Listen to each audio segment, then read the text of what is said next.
और बड़ी खबर है झुंझुनू से। झुंझुनू में भाजपा प्रदेश कार्य समिति की बैठक। भाजपा प्रदेश कार्य समिति की बैठक का आज दूसरा दिन है। 5 चरणों में ये प्रदेश कार्य समिति की बैठक आयोजित हो रही है। पहले चरण में प्रदेश कार्यकारिणी की बैठक होगी। झुंझुनू के 42 मंडलों में प्रवास पर गए मंडल प्रभारी रिपोर्ट सौंपेंगे। बैठक में 500 से अधिक बीजेपी नेता भाग ले रहे हैं। विधानसभा चुनाव की रणनीति को लेकर इसमें महामंथन होगा। शेखावाटी में पार्टी की मजबूती को लेकर भी चर्चा होगी।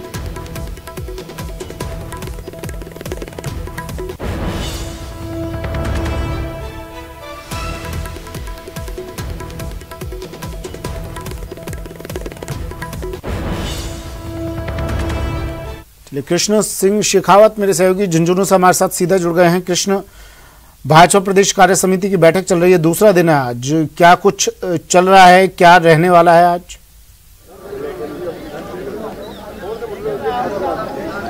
जी सुमित, मैं आपको बता दूं कि झुंझुनू के 42 मंडलों पर प्रवास पर गए 11 सांसद और 31 विधायक और उनके सह प्रभारियों का जो आने का सिलसिला है वो लगातार यहां से शुरू है और वो अपनी प्रदेश कार्य समिति की बैठक में झुंझुनू विधानसभा के 42 मंडलों की रिपोर्ट है वो प्रदेश प्रभारी अरुण सिंह जी के सामने रखेंगे। और ये आप देख सकते हैं तस्वीरों में कि जिस हॉल में बैठक आयोजित होनी है वहां पर जो तमाम पदाधिकारियों का वो आने का सिलसिला है वो लगातार जारी है और करीब 500 भाजपा पदाधिकारी हैं वो इस प्रदेश कार्य समिति की बैठक में भाग लेंगे। और ये आज की बैठक है ये 5 चरणों में होगी। पहले चरण में प्रदेश कार्यकारिणी की बैठक होगी, उसके बाद दूसरे चरण की बैठक है उसमें प्रदेश कार्यकारिणी के सदस्य, जिला अध्यक्ष और जिला प्रभारी जो है इस बैठक में भाग लेंगे और आगामी विधानसभा चुनाव की रणनीति के साथ साथ शेखावाटी में भाजपा की स्थिति को कैसे मजबूत किया जाए इस पर भी मंथन होगा। साथ ही सरदार शहर उपचुनाव को लेकर भी रणनीति बनाई जाएगी। जी,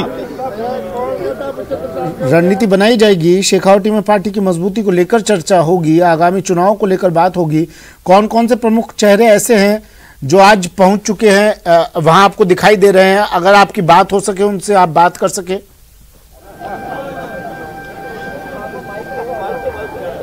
जी, सुबह से ही बड़े नेताओं का आने का वो जो सिलसिला है वो लगातार जारी है। यहाँ पर नेता उप नेता प्रतिपक्ष राजेंद्र राठौड़, केंद्रीय जल शक्ति मंत्री गजेंद्र सिंह शेखावत सहित जो तमाम बड़े नेता है वो लगातार यहाँ पहुँच रहे हैं।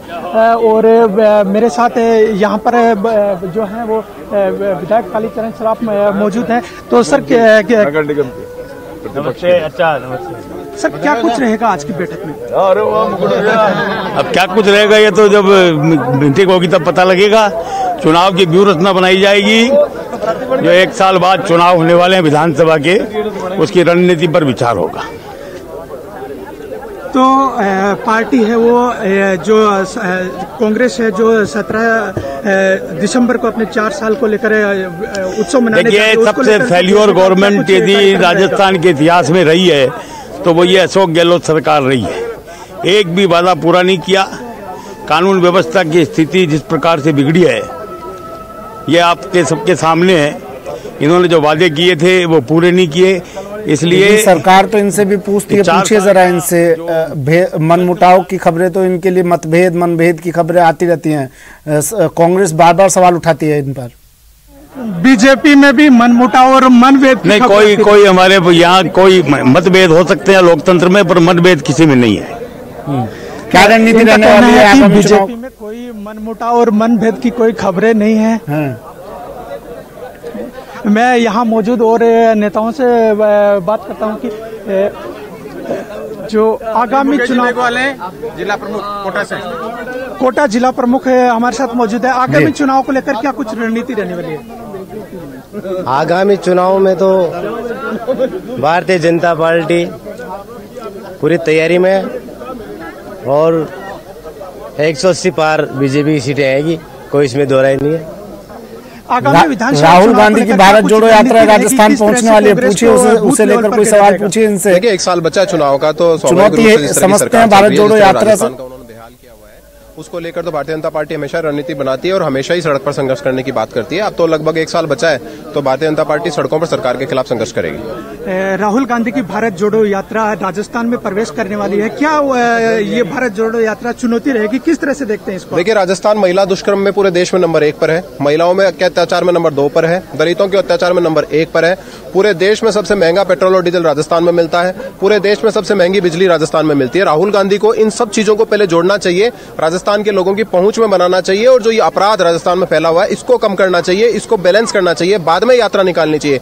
राहुल गांधी की यात्रा राजस्थान के लोगों पर जले पर नमक छिड़कने जैसा है, जैसे उनकी सरकार ने पूरे प्रदेश को बर्बाद कर दिया है, किसानों को ठगाया, युवाओं को ठगाया। ऐसा लगता है कि वो यात्रा निकालकर दोबारा लोगों के जले पर नमक छिड़कने का काम कर रहे हैं। लेकिन ओल्ड पेंशन स्कीम लागू करके तो एक शिक्षा मार दिया गहलोत सरकार ने। इसके विधानसभा चुनाव को लेकर मैंने जैसा आपको कहा कि भारतीय जनता पार्टी अब पूरे तरीके से 1 साल बचा है तो चुनाव के मोड में है और सब तरीके से सरकार को घेरने की कोशिश कर रही है। अब जितनी भी बैठक और आयोजन होंगे वो सब चुनाव ओरिएंटेड ही हैं और सब लोगों को इसमें चुनाव के लिए जो सरकार के खिलाफ जिस तरह की बातें हैं वो लोगों तक पहुंचाने की और जो भारत सरकार की योजना है, मोदी सरकार की योजना है, उनको लोगों तक पहुंचाने का काम। गहलोत सरकार ने जो ओल्ड पेंशन स्कीम लागू करके एक जो कर्मचारियों के हित का काम किया, इसको किस नजरिए से देखते हैं? ठीक वैसा ही ढकोसला है जैसा उन्होंने चुनाव में वादा किया था, किसानों से कर्ज माफी का, युवाओं से बेरोजगारी भत्ते का, केवल घोषणा के नाम पर घोषणा की है। गहलोत सरकार का क्या जा रहा है, जो सरकार 10 साल बाद आएगी, 18 साल बाद आएगी, 20 साल बाद आएगी, उसको ही सबको काम को करना है। उनको केवल घोषणा करनी थी, कर दिया, उसका कोई जमीन पे इम्पैक्ट नहीं है। ठीक है। ये इनका कहना है कि जो कांग्रेस सरकार की ये जो ओल्ड पेंशन स्कीम है ये एक ढकोसला है और यहाँ पर लगातार तमाम बड़े पदाधिकारी हैं, उनके आने ठीक है। शुक्रिया कृष्ण, तमाम जानकारी के लिए, तस्वीरें दिखाने के लिए। नजर आप बनाए रखिएगा, अपडेट आपसे हम लेते रहेंगे।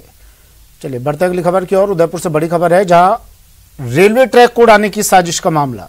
अहमदाबाद से उदयपुर आ रही ट्रेन को डूंगरपुर रुकवाया। फिलहाल ट्रैक पर रेल आवागमन बंद किया हुआ है। रेलवे के अधिकारी मौके पर मौजूद है। बारूद से ट्रैक उड़ाने की संभावना जताई जा रही है। अभी अपडेट आया है, देखिए इस मामले में, रेलवे ट्रैक को उड़ाने के मामले में ये अपडेट। बड़ी खबर उदयपुर से, रेलवे ट्रैक उड़ाने की साजिश का मामला। अहमदाबाद से उदयपुर आ रही ट्रेन को डूंगरपुर रुकाया गया। फिलहाल ट्रैक पर रेल आवागमन को बंद किया हुआ है। रेलवे के अधिकारी मौके पर मौजूद है। बारूद से ट्रैक उड़ाने की संभावना जताई जा रही है।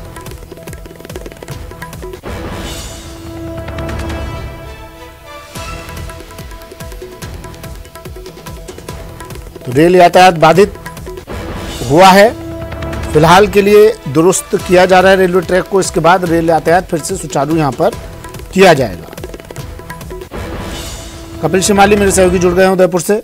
रेल यातायात बाधित इस ट्रैक पर, कपिल कितना वक्त इस ट्रैक को दुरुस्त करने में लगेगा?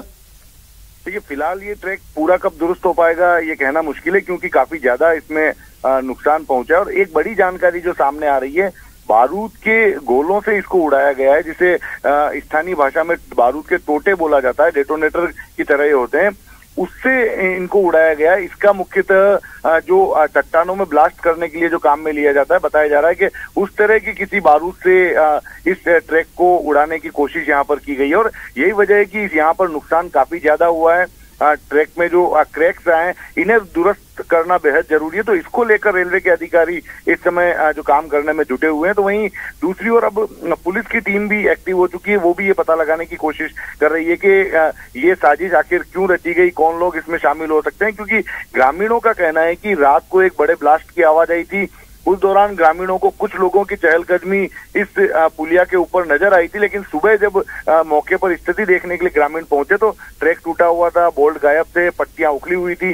तो ऐसे में इसकी सूचना तुरंत कंट्रोल रूम पर दी गई, जिला कलेक्टर को दी गई और उसके बाद में जो सारी एजेंसीज हैं वो एक्टिव मोड पर आकर उन्होंने अपनी कार्रवाई शुरू की। जी, बारूद से ट्रैक उड़ाने की संभावना जताई जा रही है। क्या कुछ संदिग्धों की पहचान हो पाई, किसने ये करतूत की, कुछ पहचान हो पाई उन लोगों की? फिलहाल जो जानकारी है उसके अनुसार किसी तरह की वो नहीं हो पाई है। ठीक है, मैं आता हूं आपके पास, कपिल मैं आता हूं आपके पास। शशि किरण जी सीपीआरओ हैं, हमारे साथ फोन लाइन पर जुड़ गए हैं। शशि किरण जी, स्वागत है आपका न्यूज 18 राजस्थान पर। सर, रेलवे ट्रैक को उड़ाने की साजिश, और अब ये भी खुलासा हुआ बारूद से इस ट्रैक को उड़ाया गया था।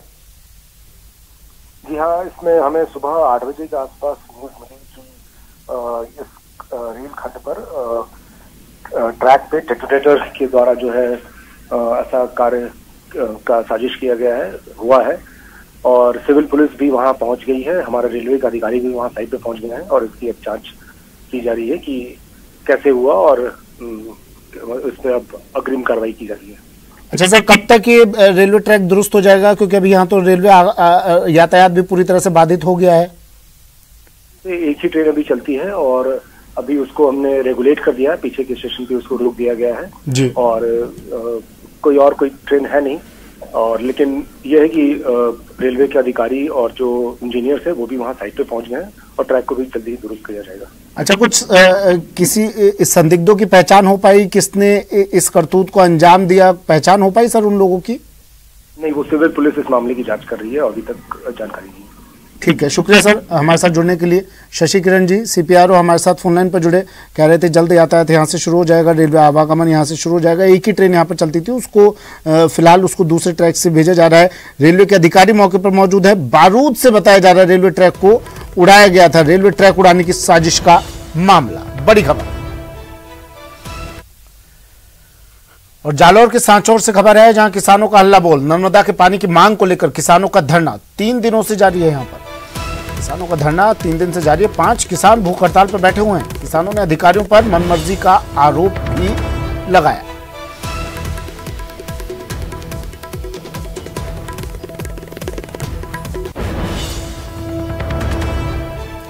जालौर के सांचौर में किसानों का हल्ला बोल। नर्मदा के पानी की मांग को लेकर किसानों ने धरना दिया। 3 दिनों से किसानों का धरना यहां पर जारी है। 5 किसान भूख हड़ताल पर बैठे हुए हैं। अधिकारियों पर मनमर्जी का आरोप किसानों ने लगाया। बड़ी खबर। संघर्ष समिति नर्मदा नहर हमारी मांग है कि राजस्थान के हक का पानी 2100 क्यूसेक पानी, उसके बदले में हमारे को 1100 क्यूसेक पानी दिया जा रहा है। जब हम धरना प्रदर्शन करते हैं तो रेड का हेड पे अन्न की 2 वितरिका बंद करके गुजरात के अधिकारी द्वारा, गुजरात सरकार द्वारा हमारे को 1800-1900 पानी बता देते हैं, रात को बता देते हैं, सुबह वापस वही 1000 से 1100 क्यूसेक पानी आता है। इसलिए हम आज कर्मिक अनशन पे हैं, कल से हम आमरण अनशन पे बैठेंगे। जब तक हमारा ट्रिब्यूनल बना हुआ है उसमें हमारा हक का 2100 क्यूसेक पानी जब तक नहीं देंगे, लगातार पानी 2100 क्यूसेक नहीं चलेगा, तब तक हम आमरण अनशन पर कल से बैठेंगे, जिसकी समस्त जिम्मेदारी सरकार की रहेगी। जालौर से सहयोगी शाम फोन लाइन पर जुड़ गए हैं। 3 दिन से किसानों का धरना जारी है। मांग क्या है इनकी, किसी तरह का कोई आश्वासन मिला इन्हें? शाम देखिए सुमिता, जालौर जिले के लिए जीवनदायिनी कहे जाने वाली नर्मदा नहर परियोजना में पानी है वो अभी तक टेल तक नहीं पहुंचा। इसको लेकर किसानों का आंदोलन है पिछले 3 दिनों से जारी है। ऐसे में 5 किसान भूख हड़ताल पर बैठे। किसानों की मांग है कि गुजरात सरकार के जो अधिकारी है उनकी मनमाने तरीके की वजह से राजस्थान के हिस्से का पानी नहीं मिल रहा है। राजस्थान के हिस्से का 2100 क्यूसेक पानी मिलना चाहिए था, लेकिन 1000 क्यूसेक ही पानी छोड़ा जा रहा है, जिससे सांचौर व चितलवाना क्षेत्र में जो नर्मदा नहर से सिंचाई होती है वहां पर जो टेल तक पानी है वो नहीं पहुंच पाता, जिसके चलते किसान अब विरोध प्रदर्शन कर रहे हैं और अपने हिस्से का पानी की मांग कर रहे हैं। पिछले 3 दिनों से सांचौर के अंदर धरना प्रदर्शन किया जा रहा है, लेकिन अभी तक किसी भी तरीके से विभागीय अधिकारियों की ओर से कोई आश्वासन नहीं दिया गया। ऐसे में किसानों ने अब साफ तौर से अल्टीमेटम दे दिया कि अगर उनकी मांगों को लेकर गुजरात सरकार व राजस्थान सरकार के तमाम अधिकारी गंभीरता से नहीं लेंगे तो आने वाले दिनों में बड़ा आंदोलन किया जाएगा। फिलहाल 5 लोग भूख हड़ताल पर है, लेकिन जैसे जैसे दिन बढ़ेंगे वैसे जो संख्या बल है वो लगातार बढ़ता जा रहा है। 3 दिनों से आंदोलन के बाद अब क्या कुछ रणनीति निकलती है ये देखने वाली बात होगी, लेकिन गुजरात सरकार के अधिकारियों पर साफ तौर से किसानों का आरोप है कि उनकी हठधर्मिता के चलते राजस्थान के हिस्से का पानी 2100 क्यूसेक जो पानी मिलना चाहिए था वो पानी नहीं मिल पा रहा है। जी सुमित, कितने किसान यहाँ पर इस वक्त पर मौजूद हैं और आप बता रहे हैं आने वाले वक्त में और किसानों की संख्या यहाँ पर बढ़ेगी, तो क्या अब तक प्रशासन ने इनसे बातचीत करने के लिए पहल नहीं की है? देखिए सुमित, अभी तक जिस तरीके से पिछले 3 दिनों की बात करें तो 3 दिनों में लगभग 500 से अधिक किसान है वो धरना प्रदर्शन कर रहे हैं और उसके साथ में अब किसानों ने नई रणनीति बनाई है, क्योंकि कल से ही भूख हड़ताल पर ये 5 किसान बैठे हैं। ऐसे में अब अगर इनके किसानों के और विभागीय अधिकारियों के साथ नर्मदा के यहाँ राजस्थान के अधिकारियों के साथ जरूर वार्ता हुई है, लेकिन उसमें कोई ठोस प्रबंधन नहीं मिल पाया, क्योंकि राजस्थान के जो अधिकारी है उनका यह कहना है कि उन्हें 2100 क्यूसेक की बजाय 1000 क्यूसेक पानी मिल रहा है, वो किसानों के हम नहरों में सप्लाई कर रहे हैं, लेकिन वो पानी टेल तक नहीं पहुंच पाता। इसके चलते किसानों के कुछ हिस्सों में ही पानी ज्यादा, जहाँ वहां पर टेल तक पानी नहीं पहुंचने की वजह से वो जो इसके कमांड एरिया में आने वाले गाँवों के किसान है वो पेयजल संकट के साथ साथ कृषि के लिए भी उन्हें पानी उपलब्ध नहीं हो पा रहा है। ऐसे में गुजरात सरकार के अधिकारियों के साथ भी जो यहाँ के मंत्री है सुखराम बिश्नोई, उनकी भी वार्ता हो रही है। ऐसे में अब आगे क्या कुछ रणनीति निकलती है ये देखने वाली बात होगी, लेकिन अभी तक किसी भी नतीजे पर है राजस्थान व गुजरात के अधिकारियों के साथ कोई ठोस वार्ता नहीं हो पाई है। जी ठीक है, शुक्रिया श्याम तमाम जानकारी के लिए।